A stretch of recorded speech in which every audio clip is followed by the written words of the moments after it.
Still on the laws, only today is 8-7. Today is the law of cosines.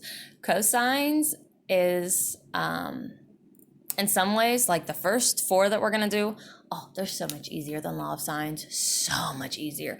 The back page, nowhere near as easy as the law of sines. So there are trade-offs, and there are specific examples of when you do which, and we're going to get into that with the next lesson.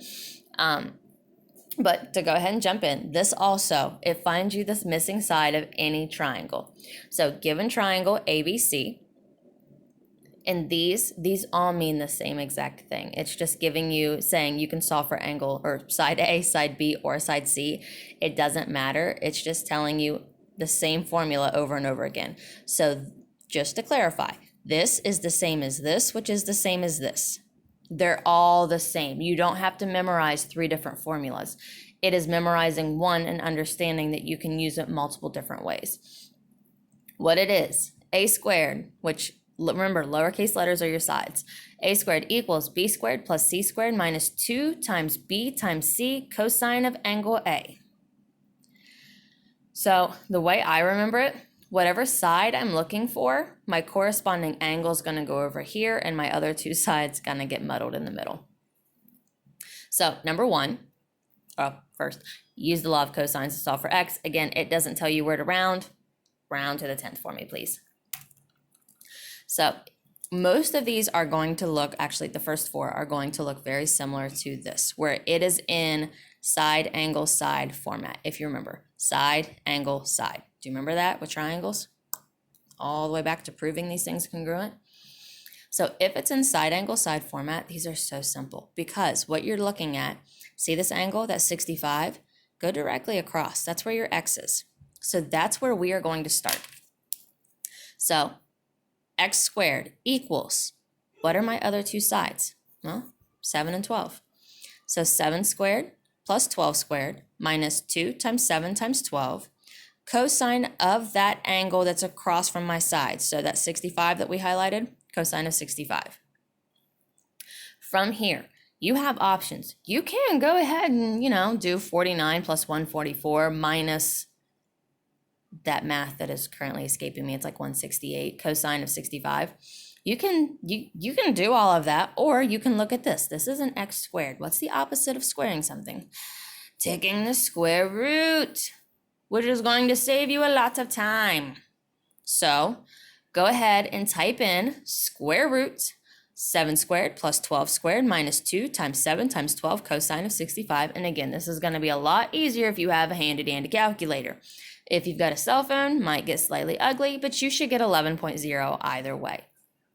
If you are using a cell phone, practice doing this until you get 11. Okay?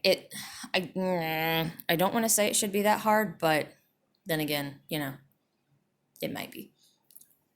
So number 2, again, you're looking at a side, an angle, and a side. It's a side, angle, side format, a whole lot of sass.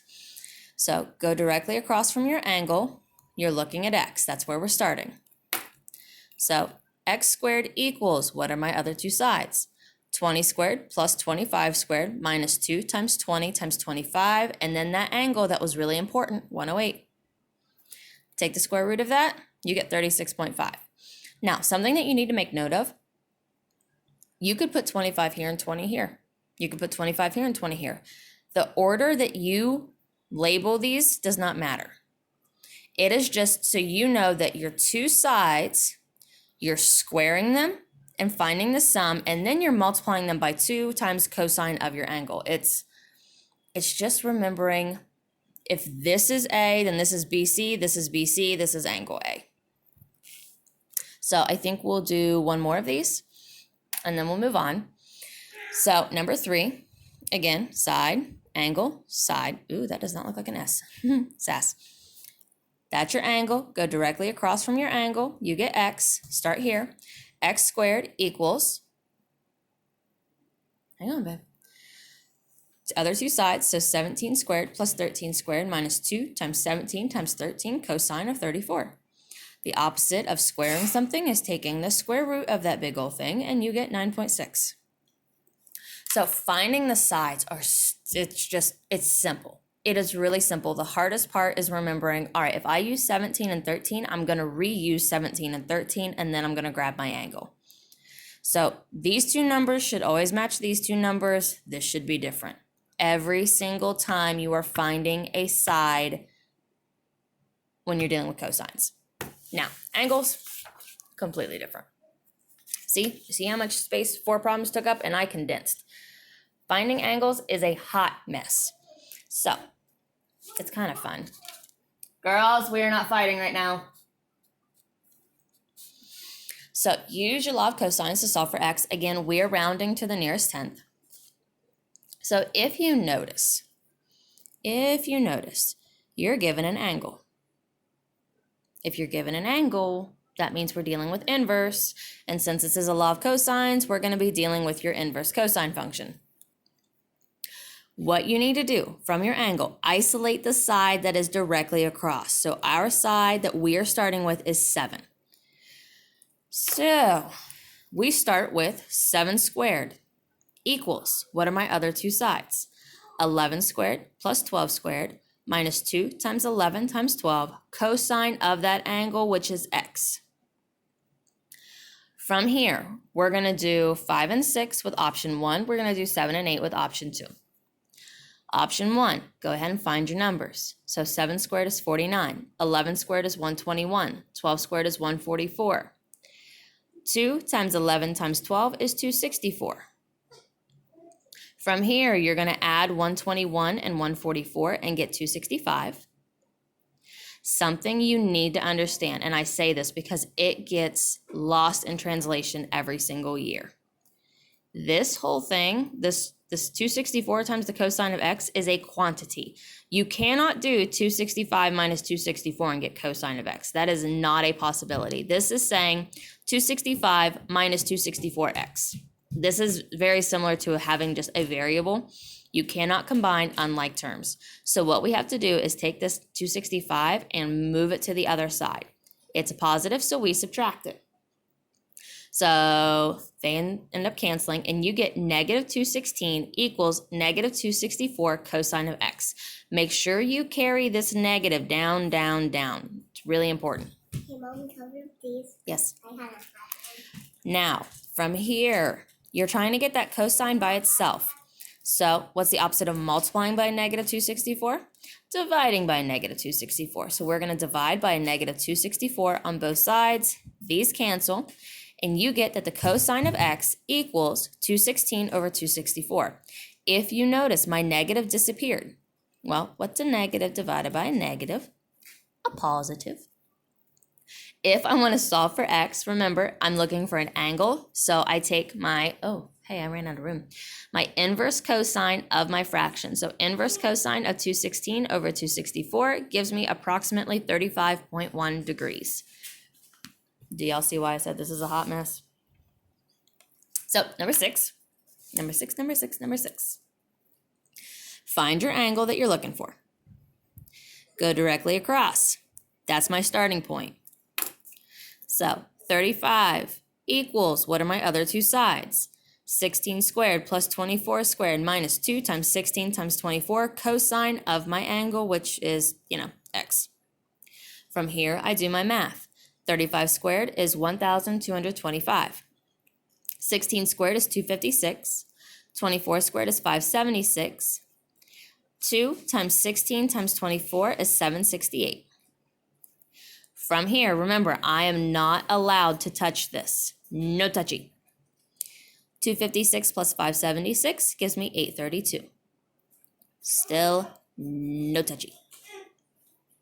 And I'm putting those brackets there not as a multiplication, just so that you remember you're not allowed to touch it. So I've got to move this 832 to the other side. How do you move a positive? Well, you subtract it. So when I subtract it, I get 393 equals negative 768 cosine of x. How do I get rid of multiplication? I divide. When I divide, I cancel that, and I get cosine of x equals 393 over negative 768. Don't drop the negative.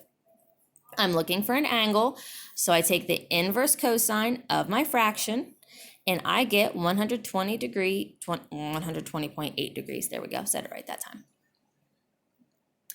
Now, the way I do it, because me personally, that's a lot of numbers. That's a lot of places to screw up just by, and I do this, I write 265 instead of 256, just because I'm in a rush and I'm not paying close enough attention. So number 7, we're gonna do it, my way. So, find your angle, go directly across from your angle, and you get 21. So 21 is where we're starting with. So 21 squared equals, what are my other two sides? 16 squared plus 26 squared minus 2 times 16 times 26 cosine of x. Here's what I do. You ready? I know I'm going to subtract these because look what I've done. I've added and then I've subtracted. So instead of writing all of that out in my calculator, I do 21 squared minus 16 squared minus 26 squared. I do that right off the bat every single time. And that gives me negative 491 equals. Then, remember this whole no touchy thing that I've been going on? Well, that's my no touchy portion right there. So I go ahead and do negative 2 times 16 times 26, and I get negative 832 cosine of x. Well, what's the opposite of multiplying? Dividing. So I divide by a negative 832 on both sides. They cancel. I get the cosine of x equals a positive 491 divided by 832. Because again, a negative divided by a negative is a positive. If I am finding an angle, you can have a fruit roll up or a fruit by the foot. That's it, no chips. I take the inverse, so inverse of my fraction, and I get 53.8. So you are doing all of the same steps that you do up here, just not writing out nearly as much. It's not even necessarily a shortcut, but it is at the same time. You're doing the work, you're just not writing the work, which some teachers have an issue with that, but in this case, I'm fine with you being able to do this. So number 8, and then we'll be finished up for the day. Isolate your angle. Go directly across from your angle. You're dealing with 25, that's our starting place. Oh, hello. So 25 squared equals, what are my other two sides? 47 squared plus 38 squared minus 2 times 47 times 38, cosine of my missing angle. So right off the bat, I want to move these. I know I'm subtracting them, so I do 25 squared minus 47 squared minus 38 squared, and I get a negative 3,028. Then my no touchy portion, I go ahead and do negative 2 times 47 times 38 and get negative 3,572 times the cosine of x. I want to get that cosine by itself, so instead of multiplying, I'm going to divide, go bye-bye, and I get the cosine of x equals 3,028 divided by 3,572 because, again, a negative divided by a negative is a positive. And if I'm looking for the angle, I automatically take the inverse. And the inverse of my fraction is 32.0. Woohoo! So one of the other common mistakes I see a lot is kids doing flat out 25 minus 47 minus 38 and then squaring that number. You can't do that. Make sure you are squaring them right off the bat. 25 squared minus 47 squared. Because, 25 squared is 625, and 47 squared is a much larger number. No more snacks, Jordan. You just had one. So you have to make sure you're following your order of operations. Order of operations says I do exponents before I do subtraction. No, Jordan, no tablet. Sorry about that. Make sure you follow your order of exponents. Make sure you're following this pattern and the pattern for your sides, okay? And that's all for today, boys and girls.